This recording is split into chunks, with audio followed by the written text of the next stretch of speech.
we're going back to what has turned out to be the main story of the week, and delighted to say that a well-respected former intercounty referee, retired now but long-standing, of course, Maurice Deegan joins us on the line. Good morning to you, Maurice.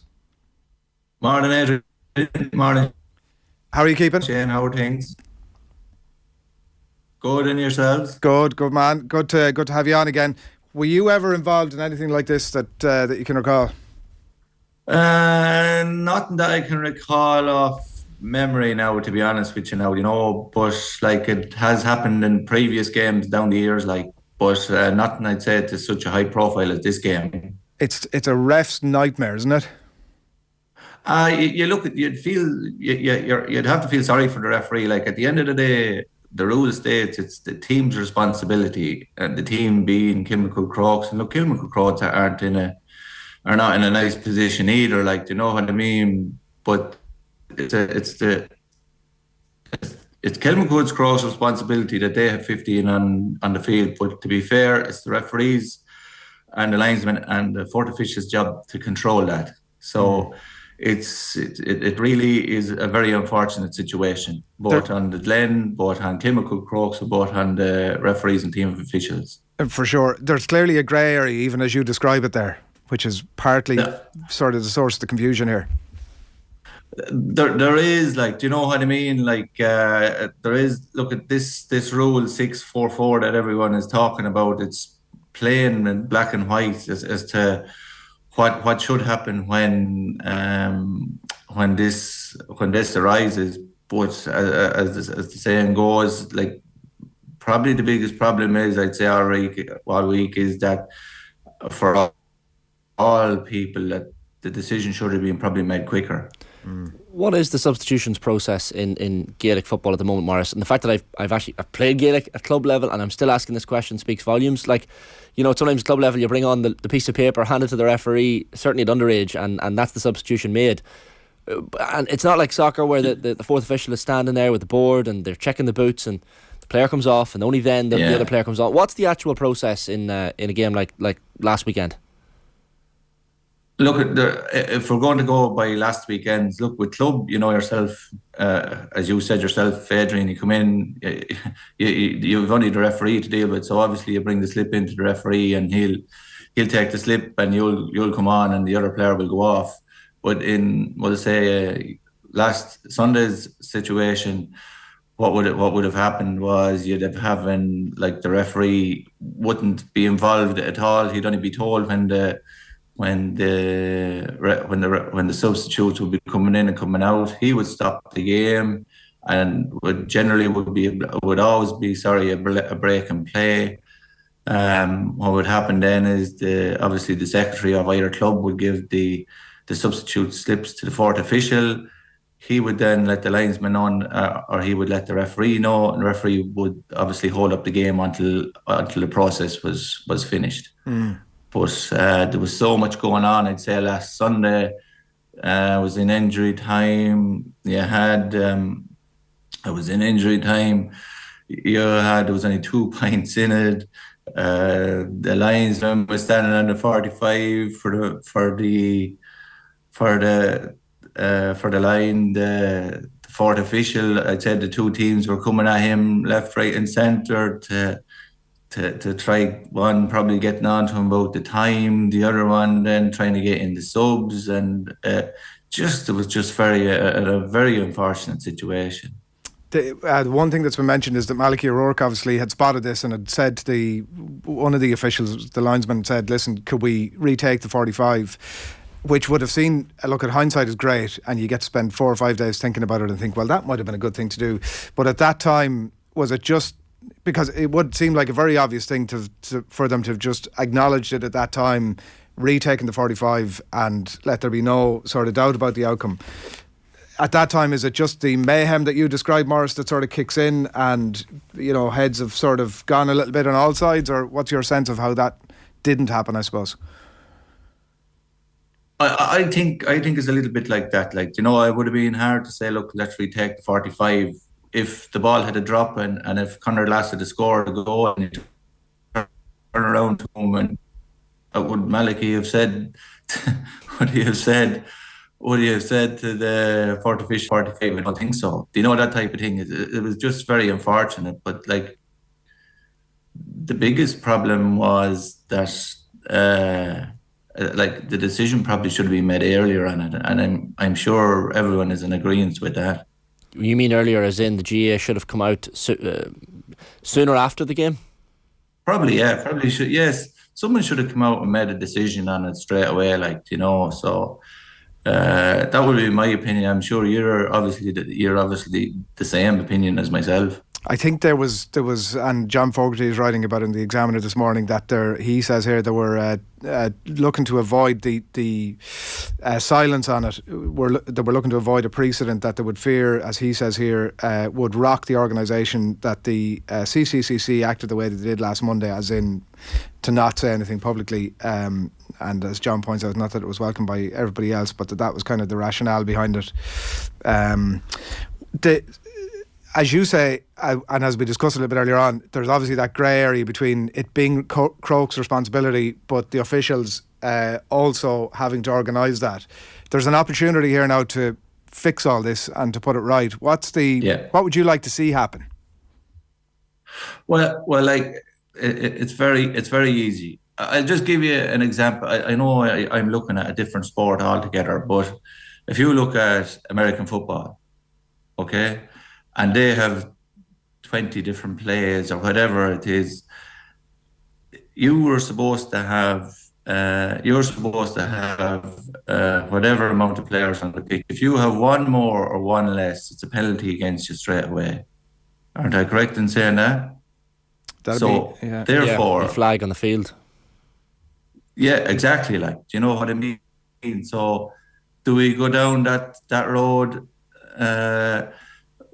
Like, you have to have the player off before you can start. If the player is still on the pitch, do we create a penalty against the offending team? Do we look at that sort of rationale? Maybe so, because it'll make more teams aware of the situation. I think that might be a way to go, and I can guarantee you, if you do it after 2 or 3 matches, everyone will be aware of it, and it won't happen again. That speaks to more eyeballs needed in some ways. Paul Ganey was on the show with us yesterday, and he was pointing out the fact that, well, he was talking about rules and things in Gaelic football that he'd like to see changed.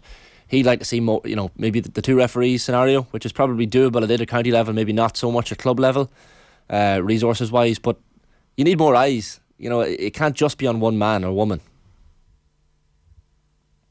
Yeah, like, I think we spoke about this before. I think, especially at club level, like the problem is, if you bring this in at inter-county level, you're probably going to have to follow it all the way through down to club level.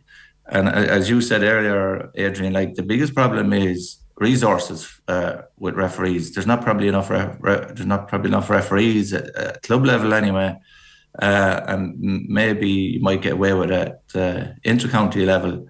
But like, resources is a big issue, like, as regards referees. Yeah. One of the things that cropped up in the day or two afterwards, certainly being reported, Maurice, was the fact that this wasn't in the referee's report, this incident at the weekend. Look, we're not going to throw the referee under the bus necessarily, but were you surprised that an incident like this wasn't in the referee's report, given, as we said, Malachy O'Rourke for one was gesturing on the sidelines about it? That's the first I heard of it now, and I'd say at the moment in time, I'd say that the referee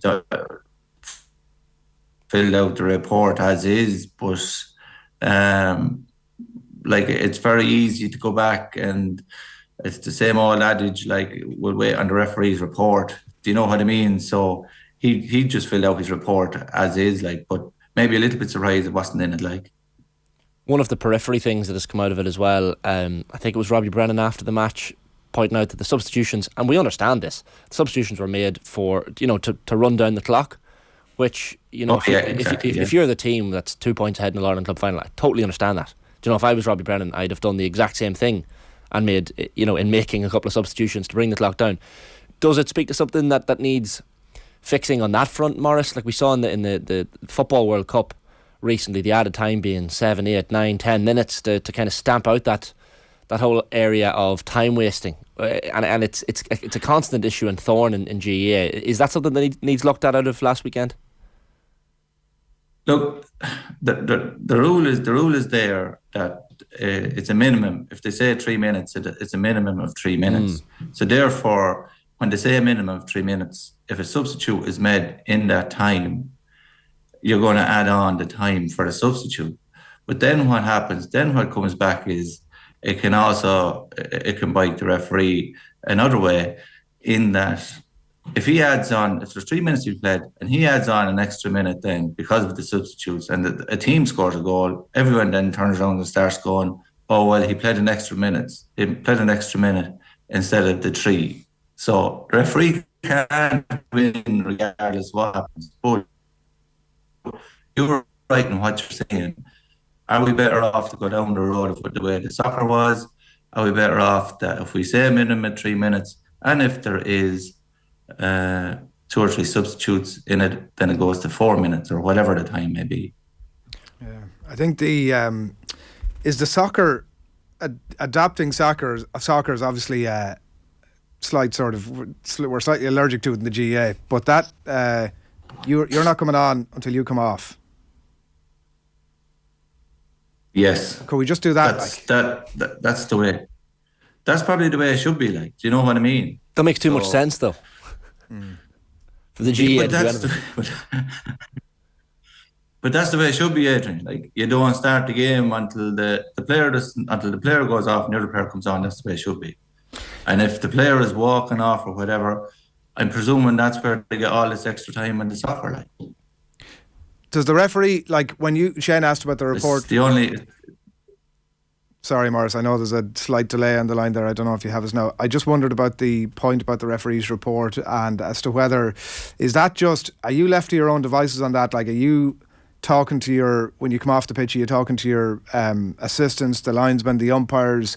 Is there anybody around the GAA or Croke Park chatting to you about that, or is that just, are you just doing that on your own? No. To be fair to Croke Park, like, it's up to the referee and up to the individual to fill out his own match report. Yeah, it's the same in any instance. Like, that wouldn't be fair on anybody. So it's up to the referee to fill out the match report and to do whatever he or she needs fit to put in that report. Yeah, just in the sense of it not featuring, and like you would have assumed if the ref is speaking to, as it was on Sunday, his lines, his assistants, that surely it's somebody. It's just remarkable that it didn't come up, of course, and that might have hastened things on a small bit as well. I'm interested to hear, Maurice, in terms of the outcomes and the 3 outcomes that we've been hearing all week as possibilities. The fine for Kilmacud, the replay, or the title being stripped from Kilmacud. What do you feel is the fair and most likely outcome? Perhaps they're 2 different things. Well, sure. Obviously, it's the elephant in the room. The fairest is probably a replay. Without, like, do you know what I mean? And it's probably not fair on the likes of Kilmacud, and to be fair, it's not fair on either team. But obviously, in everyone's eyes, the fairest is definitely the replay. And I'm sure yourself and Shane would agree, and Adrian would agree that is the fairest outcome. Yeah, it's just such an absolute mess for everybody, and there's that's the one thing that I think no matter what side of the fence you're sitting on, that's we can all agree on that. Come here, it's the National League is obviously back this weekend. Are you looking at that now, because we've had a chat with you obviously a couple of months back about your retirement? Are you looking at that now going, the bit of gras coming out again, and I wouldn't mind if I was on the road this weekend? I'll be down in Waterford on a hike with my wife on Sunday. That's where I will be on Sunday. So I'm going to get to do the things that I couldn't do for the last 20 years. So I'm starting to enjoy that side of things. I thought you were about to say I'll be down in Walsh Park watching, and I was like, geez, you haven't left at all. But no, that's much better. Hike's much better. And keeping an eye on leash. No, that's a better excuse, isn't it? Yeah, exactly. You got to enjoy these times, Maurice. 100%. You've done your shift, Maurice. Look, as I said to you before, lads, I enjoyed my time when I was there. I have no regrets, and look, it's time to move on to something else. Yeah, well, look, on that note, we will chat to you again down the track. Thanks a million. Enjoy the hike. All right, take care, boys. Good luck. Thanks a million. Maurice Deegan, former inter-county referee, well-respected voice of the game as well, and worth having on this morning.